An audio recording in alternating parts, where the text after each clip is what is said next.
If you're new to junk journaling, it can be really confusing because there's so many ideas out there and the possibilities really are endless. This week I'm sharing 5 ideas for beginners, and if you're a seasoned journaler, stick around. Maybe there will be something that will inspire you too. My first tip is to make your own journals. It really is a lot of fun.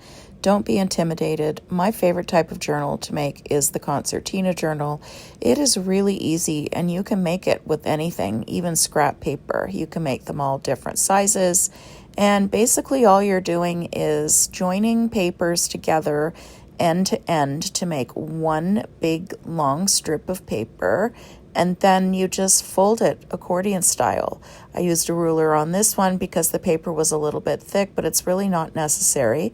And you just fold it back and forth like you would an accordion or a fan sort of thing. And then eventually you'll end up with a nice little book that you can use for journaling in. I make tons of these. I use them all the time. Sometimes I fill them up with journaling and collage and writing and painting, and I give them to people as greeting cards instead of giving them a store-bought card or a regular greeting card, and people really seem to like it. This one I ended up using to make a little painting journal for myself. It worked great. I love working in it, and it's going to make a nice card for somebody later on. My second tip is to find some repeatable methods that you enjoy putting together. This gives you a really great starting point for when you sit down and feel like journaling, but you get stuck. I have a ton of videos about these on my channel. For this video, I'm going to share one of my favorite methods called 1, 2, 3. For this one, you pick 1 focal point, 2 accents, and 3 background items. That's it. You can work with these in any order you like. I like making a background out of my neutrals. Then for this one, I put my focal point in and then my 2 small touches. And that's it. Tip number 3 is to create an art to go kit. That's what I call this little pencil case. I can get a lot more in here than you would expect.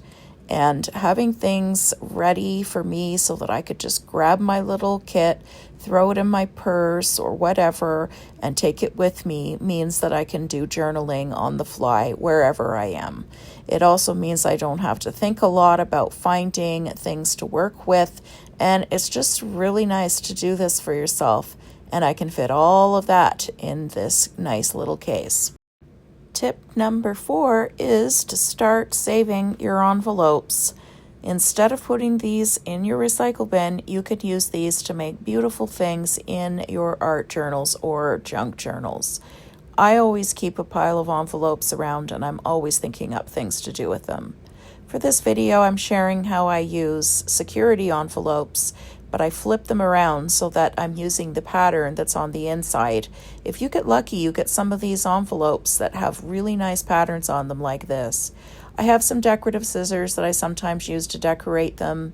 And then since you've cut the sides off to fold it inside out, you'll need to add a little bit of glue around the edges where you want to preserve your pocket. Sometimes I jazz them up a little bit, and I use this one to make a nice pocket in my junk journal. And tip number 5 is to create backgrounds in your journal in advance. This gives you a really nice starting point for when you want to sit down and journal. If you already have a theme in mind, you could choose a background that kind of goes with it, or you could use the background as your starting point for your page. One that I really love, and it's really super easy, is just ripping up bits of old vintage book pages and just gluing them around at random on the background of the page. It's best to not overthink this. You want it to be really organic, and you want it to be a fun project to make this type of background. And this one became the background for my 1+ floor layout that I posted about last week on my channel. So there we go. You're making your own journals, getting into repeatable methods, making an art to go kit, making good use of your junk mail, and creating backgrounds in advance in your journal. And with all these methods together, you are well on your way to enjoying your journaling practice as much as I do. Thanks for watching. I hope you feel inspired to journal your world. Take care now.